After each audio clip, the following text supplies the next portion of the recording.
Welcome to the edge of your one and only, the Lion, as in me, Micah Parsons, linebacker, defensive end, or Mr. Everywhere, as some people say, the Hungry Lion, where we're coming to you live every Monday, and we're going to talk about, the hottest takes.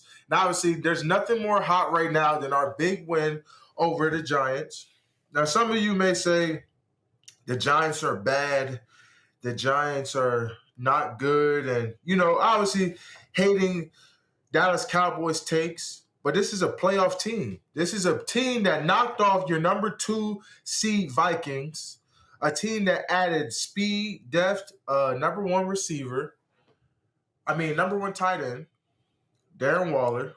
You still bring back your franchise running back Saquon Barkley, and you signed your franchise quarterback Daniel Jones this offseason. So big moves by the Giants. So some people may say, is the Cowboys the real deal or the Giants just bad? Well, I look at a playoff team that added a lot of weapons, So how can that team be bad? That just makes no sense to me.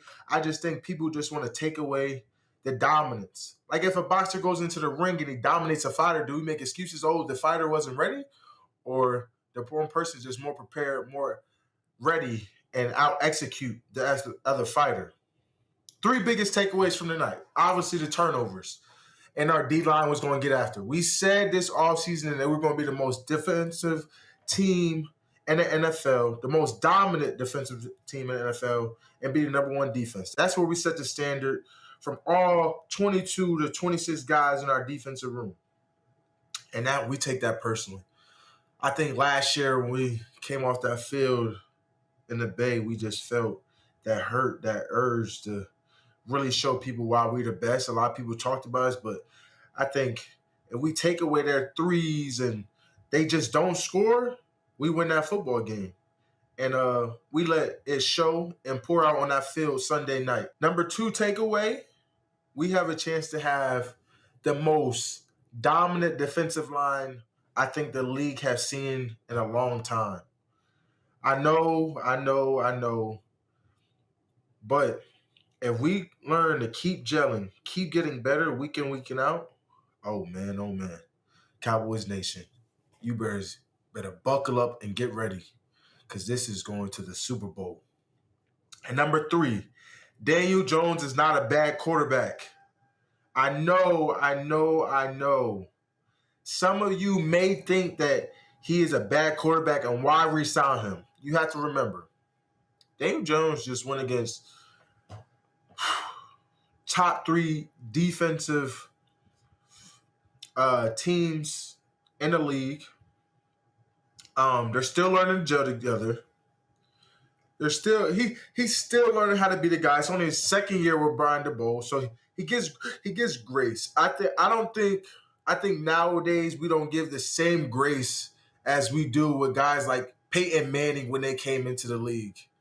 We don't give guys that he'll eventually get it. Eli Manning, we don't give them the same grace as we do guys like Daniel Jones, who may click a little bit later. Everyone doesn't click at the same time. Kurt Warner, a guy who clicked way later in his career. We don't give them the same grace, and those guys all turned out to be Hall of Famers. So it's so easy to say, oh, this guy's bad in the moment, because that's just what us people do. Us as fans who love football, and the guy that we're rooting for isn't doing well, we're like, oh, he's just bad. But the reality is he is a really good player. He's in the National Football League. He was a first-round pick. He's just a guy that's going to take a little bit to transition. But let's cue in on some top plays that came into the game, and we're going to look at this double team that I created for my guy Osa to get a sack and talk about the presence of being out the field, the mindset it takes to keep going no matter what's in front of you, and just being dominant as you can be, letting your heart pour out for the nation. As you can see, I'm coming off from ripping. Thomas is helping the guard. The guard knows he can't touch me one-on-one. He just can't. It's just like, ugh.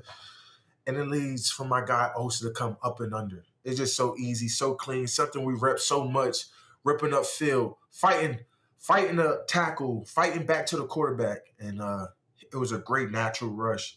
And to be honest with you, I wasn't even supposed to do that play. I had something with D-Law, but I wanted my guy Osa to eat a little bit more, I guess.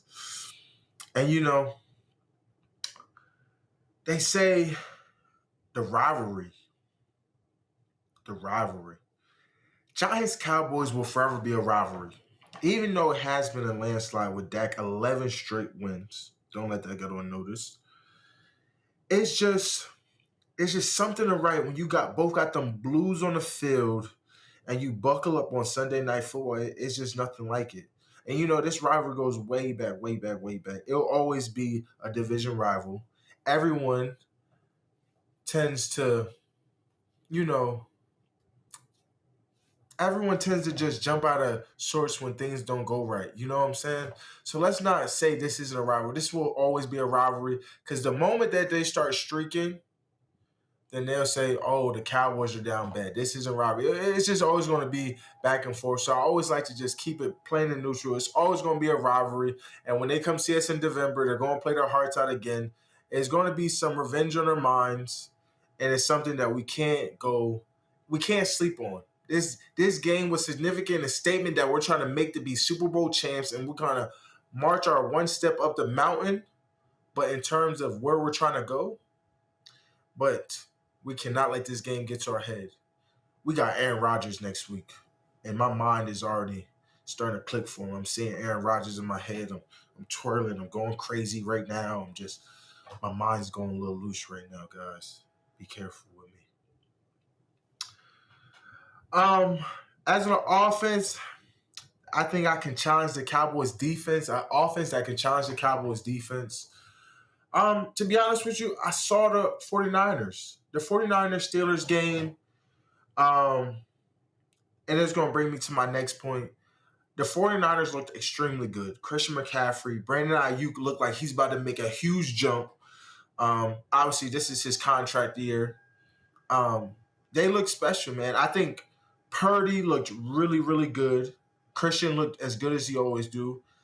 And I always think that's just a good matchup. Every time we go against the 49ers, it's just head-to-head, hardcore, physical matchup. And it's always a fun one. And, obviously, if you guys saw the Miami and the Chargers game, we're going to play Miami this year. Obviously, when you got the two fastest receivers in the league, it's always going to bring problems. Speed does matter in this league. We're going against Josh Allen. It's going to be fun watching the Bills versus Jets tonight. It's going to be intense knowing that we played them near Christmas time. But those are some teams that I think can potentially push us to the limit. And I'm not discrediting it because we play the Jets next week. I didn't get a really good chance to see them, so I might recant this statement. But it's going to be a fun matchup to see what happens tonight, And this offseason, I did a lot of work to get where I am right now. I hope a lot of people saw the work that I was trying to put in the work with guys like Andrew Whitworth, work with my guy Lance Dean, my guy Tony Mack with boxing, and trying to really be prepared to go to deep waters to take this team to another level and challenge the guys around me. Because some leaders, I wouldn't say I'm a vocal leader. I just believe that some people lead by how they play, how they act, decisions, behaviors, choices, and actions. Not just about the words that they speak. So for me, I wanted to come in the most fantastic shape. I wanted to push my teammates to the limit. I wanted to show them that the line is here, and I'm not here to play games. I'm here to hunt. I'm here to kill. I'm here to win championships. And, I just adapted that mindset. Like, hey, come on now. Let's get it. Before we go around the league, I want to make sure some players get the love that they deserve. Aaron Jones, my brother. Oh, my God. You said Jordan Love? I mean, there was a lot of preseason hype about the Chicago Bears, and I'm still riding with the Chicago Bears. I think Justin Fields and DJ Moore getting each other was extremely important. Extremely important. I think they will develop to keep learning and keep growing. But man, oh man, that Aaron Jones come to play and Jordan Love. Oh my gosh. Oh my gosh. Aaron Jones, 3 touchdowns? Are we for real? Like man, oh man. And something that no one realized in that game, and besides TJ Watt in the 49ers and the Steelers game, TJ Watt had 3 sacks. But a guy that no one's talking about is Drake Jackson. He had 3 sacks. Why isn't no one talking about Drake Jackson? We talking about pass rushers, and it's always good to talk about me and all the other prolific guys, Max Crosby.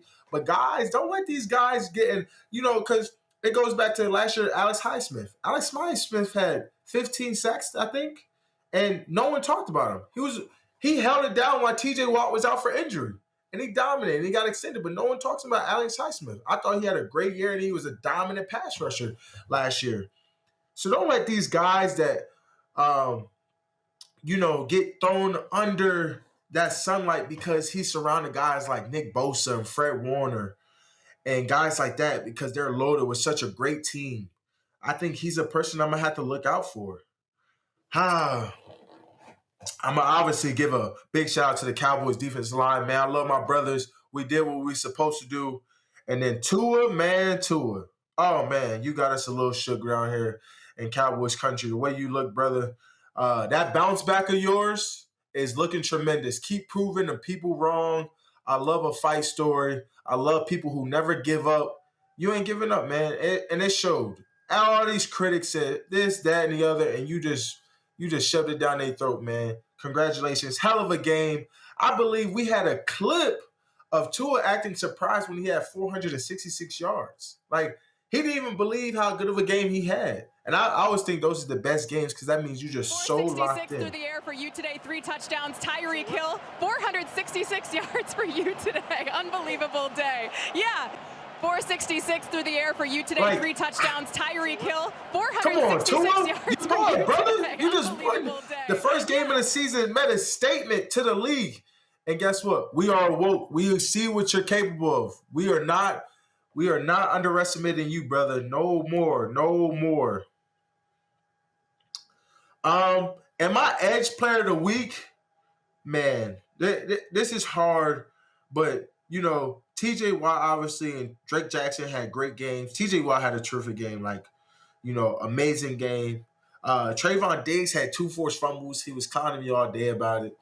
Hurt my feelings. We got our usual bet, and obviously he outplayed the Lion last week, so we got to go out there and hunt next week. But, we got to give it to TJ Watt, man. 2 forced fumbles, 3 sacks, terrific game. Kept fighting, even though they were getting, I would say, they were. I don't think no one expected that type of game, especially how, Kenny Pickett and them looked during preseason. They look clean. They look good. I don't think no one expected a landslide win like that. But he kept going, and I thought, he was just a terrific player last week. But what came to burn with that was Pat Pete tells the offense that Purdy has tails. And then Purdy goes and throws 2 TDs on Pat. It kind of reminds me of Jamar Chase with the Elves. Sometimes as competitors, we think we know something. We tend to jump out the boots, jump on something. And sometimes it just turns to bite us. That's the thing about competition. You never know how things are going to work. You never know. It's the irony of the game. Football has its own karma, and it's called that good old A butt kicking on the field. And that's what happened to both of them teams who said that. And I just don't think that we should sleep on Brock Purdy no more. Yes, he was a 7th-round pick. Yes, he came in late in the season and won 6 straight games, took him to the NFC Championship before his injury. But Purdy, you will not be slept on no more, brother. I think people are coming for you the same way they come for Rodgers, Patrick Mahomes. Yes, you are surrounded by a great team, but you are playing your butt off, and you got one hell of a story, brother. If we were to rank Purdy right now, I would put Purdy around. I think Purdy's a top 15 quarterback. There's things that we still want to see from Purdy, not when Purdy's winning, but when Purdy's down. I think the adversity aspect of the football game is huge. Learning how to play from behind, learning situational football. It's not something I'm saying he can't do. It's just something that we just haven't seen yet. And and then if we still talking about the 49ers, Obviously, congratulations to Nick Bosa on that huge mega $1 million contract. Way to set a statement for what DPOY should get, man. Couldn't be more excited for Nick Bosa.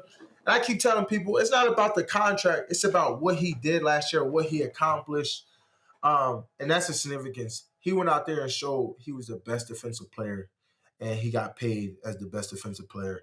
And we couldn't be more happy for Nick Bosa. And I see a lot of people are saying, what does this mean for me? I am not Nick Bosa. I am not in Nick Bosa's shoes. I got to go out there and earn my own right to say I'm the best defensive player in the league. And some may say I am. But the humility in me, and the fact is, I have not won a Defensive Player of the Year yet. I have not been named the top defensive player in the league yet by my peers, so it's something that I'm going to have to go earn. Yes, I am talented. I am hungry enough to go get it, but the fact is I got to go get it myself. So, therefore, this means nothing, Nick Bosa's contract. I got to go out there and earn that right and hopefully follow suit one day to be on Nick Bosa's level and reach that tier that he has reached. And, after seeing the 49ers and the NFC, I think my top two threats are in the NFC are the 49ers, the Philadelphia Eagles, and the Dallas Cowboys. That's the top three threats in the NFC. Dallas Cowboys is number one threat, okay? And then I'm going to have to go with the 49ers. They're the NFC champions, okay? They were the NFC championship. It's a big if. We don't know what would have happened if Brock Purdy or the backup quarterback got hurt. We truly don't know what would have happened, okay? Because the 49ers the Eagles started off so hot. So it's hard to just say that it just was based off of Brock. Part of me don't believe, because the 49ers struggled to get stops, okay? But I don't think that, it would have caused too much of a difference, man. The Eagles were too talented last year, too strong. And, they're elite. But that 49ers team got the same team back. I believe the chemistry's out the roof. They added Javon Hargrave, a big interior rusher with Nick Bosa, Eric Armstead, and that guy that everyone's sleeping on right now, Drake Jackson. It's just something that, we just have to we have to consider them. And the way that they scored on the top tier Steelers defense. I think the Steelers are known for their defense and what they do. And Coach Tomlin, they diced them up. And they played a terrific game. So we can't let that go unnoticed, okay? And then the Philadelphia Eagles, obviously, them bringing back James Bradbury, Big Slay. They went and got Jalen Carter. They still got Fletcher Cox. They still got Hassan Reddick. They still have Josh Sweat and Jordan Davis. You could go on and on. Nolan Smith. That defense is loaded. Obviously, with the premier offensive line, they got Lane Johnson, and they got A.J. Brown and Devontae Smith, who can both be number one receivers on any team. And obviously another highly new rich guy, Jalen Hurts, who just got paid, and you make him out to be a top 10 quarterback. These teams are just loaded with talent. I think the sky's the limit for every team. We all play each other this year. So it's going to be extremely exciting to see. I think every game this year is going to be a battle. It's going to be a battle. It's going to be a testament. It's going to come down to the wire, and it's going to be super exciting to watch. But those are the top three teams. I don't think you could put any other team close to it. The Vikings lost to the Bucs. The football team should have dominated the Cardinals without Kyler Murray. I thought that game was way too close for what they said they could be and where they're at. I thought that could be a way better game, a way cleaner game. But, those are just my takes. At the end of the day, it doesn't matter. We still got to go out there and execute. But those are right now the top three teams in the NFC. Okay? And, speaking of big money, did y'all watch Joe Burrow and the Bengals lose to the Browns 24-3? Okay? All right. So let's talk about this. Everyone is throwing shade on Joe Burrow. They're saying, well, they like to count his money. He just signed a huge contract. Once again, Joe Burrow, you're my guy. Congratulations. Way to get paid, brother. You deserve everything in the world. And we're not going to sit here and take that away from him. Listen, everyone has his days. It's the National Football League. I keep telling you, it's the best league in the world, okay? Like, some days, people are going to out-execute you. You know, there was rain, but there's no excuses. At the end of the day, he had a job to do, and it was to go out there and be the best. And that day, he wasn't his best. There's no excuse for that. But are we going to say, is Joe Burrow back, or is Cleveland the real deal? I think Cleveland has always been loaded with talent. Always. But now that you add Deshaun Watson in the roster, now do we say Cleveland's a legitimate team? You make Cleveland a clean team with the talent they already have. I mean, now we're seeing the sky's the limit. I mean, with those young corners, Denzel Ward, Greg Newsome, the young rookie from last year, what's his name? Martin, we forget, but you know, they're DB, and then you still got Grant Delpit. I mean, their DB core's loaded, and you got Awuzie and man, bro, their linebacker core, their front seven, obviously with Myles Garrett, Martin Emerson, that's the DB, Martin Emerson, and then you got their front, Myles Garrett. They added Zadarius Smith. I mean, can we be for real, guys? Cleveland might be the real deal. We can't sit here and act like Cleveland is not serious, bro. Like, Cleveland has a chance to be a really, really good team. People are saying they look at where they were before. You know, before I got to the Cowboys, we were a top 10 draft pick team. And now we've had last 2 years, we've been a 12-win team. So you can't look at a team about their history. You can only look at a team about where they're at now and where they can be and what's their potential. And I think Cleveland has the potential to be a playoff team. They can have a chance to go make a deep run if they continue to stay disciplined, continue to stay dominant. And obviously their new defensive coordinator had a hell of a game to slow down Joe Burrow. And obviously, I would say the three-headed dragon with Jamar Chase, Tyler Boyd, and T. Higgins. I mean, that's what you can call it, the three-headed dragon, because he has, obviously, if not the best receiving corps in the National Football League, guys. And that's just the truth about it. So Cleveland is the real deal. When the Bengals pull Joe Burrow in the fourth quarter, is that benching? No, it is not benching, okay? You got your franchise quarterback who just got paid, who came off a calf injury in camp, so barely really got to work with his guys. The chemistry and timing could be off. So, guys, be realistic. Is Joe Burrow bad? No, he just had a bad day off night. He wasn't able to build that relationship back with his guys. And, you know, it tended to cost him. It's not benching. It's called protecting your guy. You know, something I thought the Giants should have done. I don't think Daniel Jones should have been in that game in the fourth quarter. I thought they should have protected him and pulled him out. And barring injury, their season will be over without Daniel Jones. The Bengals did the smart decision by pulling Joe Burrow, saying, hey, we're going to submit. We're going to take our loss, and we're going to move on the next week and get better. That's the best thing you can do. I do not agree with Daniel Jones staying out there into that last drive. I thought that was wrong. I thought it was deceiving. That's your franchise quarterback, and he's out there with the backup offensive line still getting sacked and hit. I just didn't understand. Maybe it was a, prove-it moment by the Giants. I have no idea. A learning lesson. Who knows? But I thought Daniel Jones should have got pulled out. So it technically is not benching. My teams that are overhyped right now, in my opinion, are overhyped. It's hard to say teams are overhyped, obviously, with the injuries going around across the league.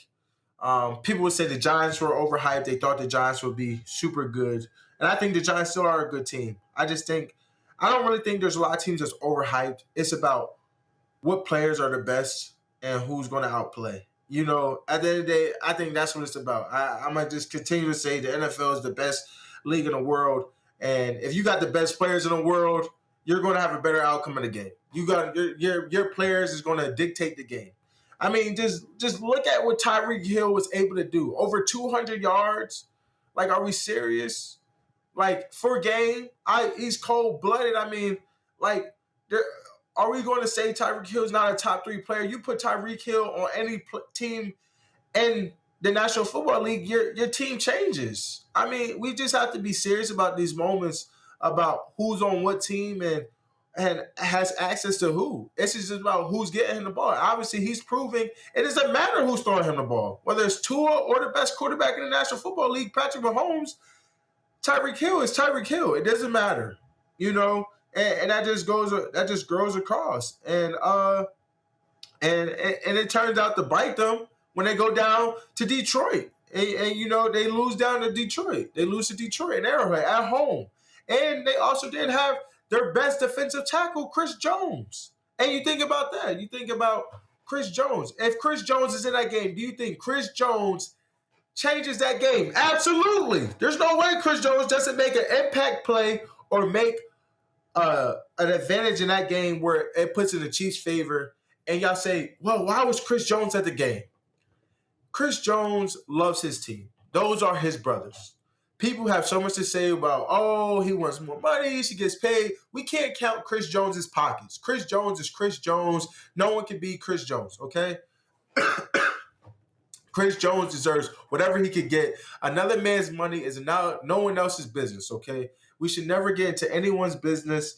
The holdout, that's on his decisions and his financials. We know Chris Jones is, if not one of the top 3, if not the best defensive tackle in the league right now, competing with Aaron Donald, Jeffrey Simmons, Grady Jarrett. Anybody you want to put in your top 3, he's up there, and he's for sure locked into that top 3. There's no ifs, ands, or buts about it. He's a defensive tackle. He had over 15 sacks last year, and he's looking to get more money. What do I say? Chiefs should pay him.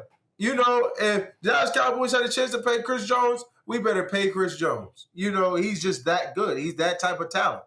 I think we should talk about some of these rookies right now. I think, it's interesting to see the rookie class turn out to who they are going to be. But the guy that stands out, and I think the guy that everyone's talking about, is Bijan Robinson. I think Bijan has a chance to be obviously Offensive Rookie of the Year. People can ask me, are you surprised? No, I'm not surprised at all. Bijan showed this in college.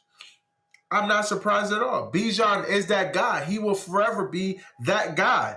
I think they need to find ways to find ways for Bijan to get more carries, more love. I think that they also need to find ways for Kyle Pitts to get more love.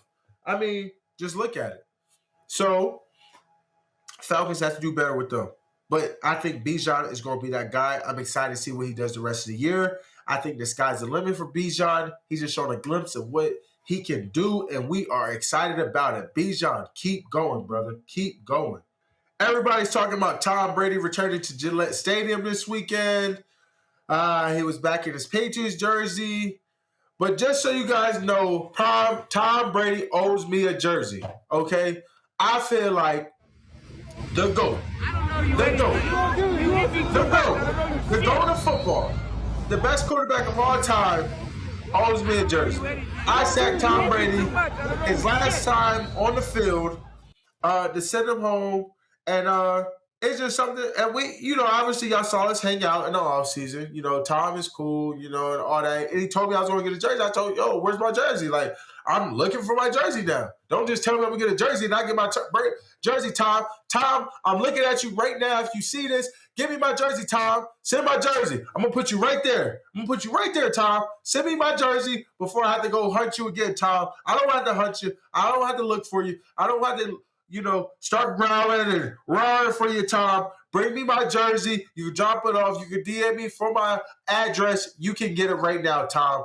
Don't duck me no more, Tom. You owe me. I don't care how many times I hit you, because my rookie year, you tried to embarrass me. You and Gronk, your number one duo, the bad boys. So guess what, Tom? I was just looking for some vengeance, brother. And I need my jersey before I start looking for some more vengeance, brother. So hurry up. And then I think something that surprised me the most in Sunday football was the Seahawks. I thought the Seahawks was going to come in, obviously adding Jackson Smith and Jigba.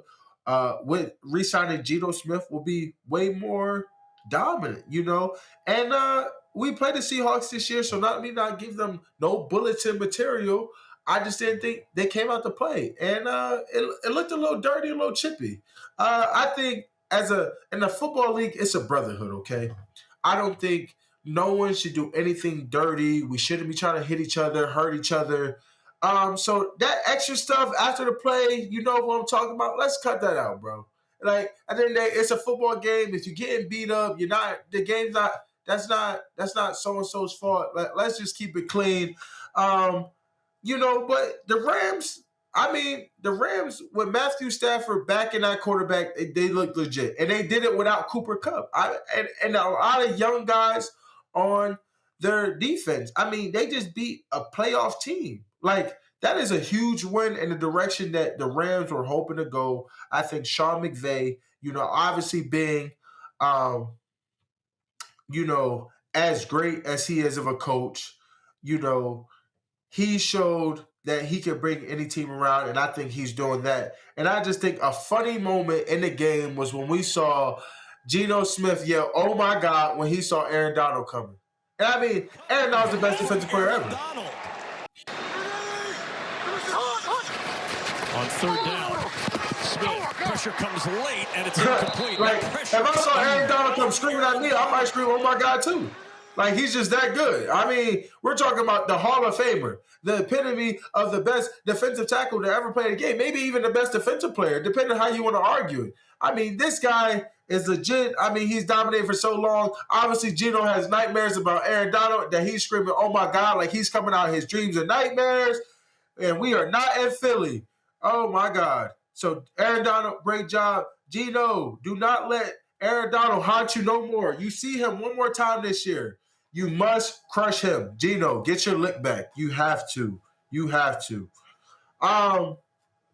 Before we look ahead to week 2, my 3 most impressive teams in week 1, outside of the Cowboys, like I said, was the Rams knocking off a playoff team. And then I would say the Bucks. Is Baker Mayfield making a comeback, holding off the playoff number 2 team and the NFC, the Vikings? Like, we can't overlook these things. And like Baker Mayfield, he looked good. He looked good. He didn't look great. He looked good. I think he looked good enough to be a playoff team potentially. So I think they were super impressive. And another team I would say that impressed me is the Cleveland Browns. I don't think no one expected Cleveland to win. Everyone wrote Cleveland off because obviously Joe Burrow and the 3-headed dragon, we talk about it. But like I said, with the talent they have, we cannot underestimate Cleveland. They are a legitimate team. We can't overlook them. I think those was the 3 most impressive teams throughout week 1. And I just think we can't even debate it. And let's look ahead to week 2. We're taking on Aaron Rodgers and the Jets. You know I got to watch my film tonight. It's Monday Night Football, Bills versus Jets. And we get the advantage because we get an extra day of recovery and they don't. So guess what, guys? It's time to start hunting. It's time to start preparing for the GOAT. You would say in our generation, Aaron Rodgers would be number 2 behind Tom Brady as, if not the best quarterback, right behind him, and obviously trying to surpass Tom, but that's almost impossible at this point in his career. But, man, oh man, Aaron Rodgers, the GOAT. The GOAT. He's the GOAT, and we can't deny it. I'm super excited. Who are you going to take? Bills tonight? Are we taking Jets? Who are we going to take tonight?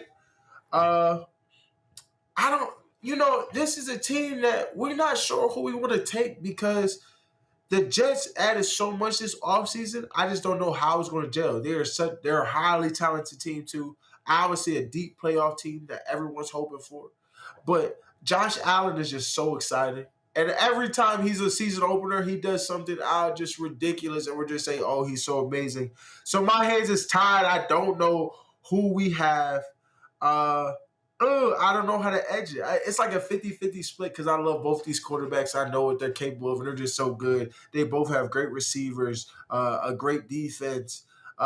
It's going to be intense. And where I rank Rodgers all the time, man, Rodgers would have to be easily I think he's a top 10 quarterback all time. Doesn't matter how you look about it. So it's going to be exciting to go against him again. He's 1-0 against me, just like how Brady was. Hopefully I get that rematch, that vengeance, just like how I got against Tom next week. So I'm super excited. Let's get it. Can't wait for y'all to be at the home opener, Jets-Cowboys. And I said it this year, and I said it already, this is a statement year. And I'm going to talk about why I said that, okay? Yes, I do talk a lot. Yes, I speak highly. I'm very opinionated. I talk my trash. I do my junk, but I like to back it up. And, when you're a competitor and you keep coming close, you keep edging the knot a little bit, you keep getting closer. We took a jump. And I just think everyone's saying, nah, the Cowboys can't do it. The Cowboys can't do it. Micah Parsons can't do it. Dak Prescott can't do it. We don't have enough. We can't do it. It's just like, okay, take it all in. And we're coming. We're coming. I'm not here no more. I'm not first-year Micah no more, second-year Micah. We're not first-year Cowboys no more, second-year Cowboys, third-year experienced vet group. We coming. We'll look you in your eyes. We coming. So y'all just buckle up. Get ready. It's going to be a long journey, but I'm going to see y'all on top of that mountain, and we're going to take a lot of people into that death zone and see if they can breathe, because not everybody can breathe the same altitude as you. And I'm going to let y'all know that right now. When people are meant to go some places that other people can, they learn they can't breathe and they go back down that mountain. We're going to see if we can breathe in that death zone. Something to think about. So, man, tune in to next week on week 2, Hot Takes on the Edge. Your boy Micah Parsons here. Thank you for tuning in. It's been great speaking with you, speaking the real. I hope everyone enjoyed it. I can't wait for next week. Thank you.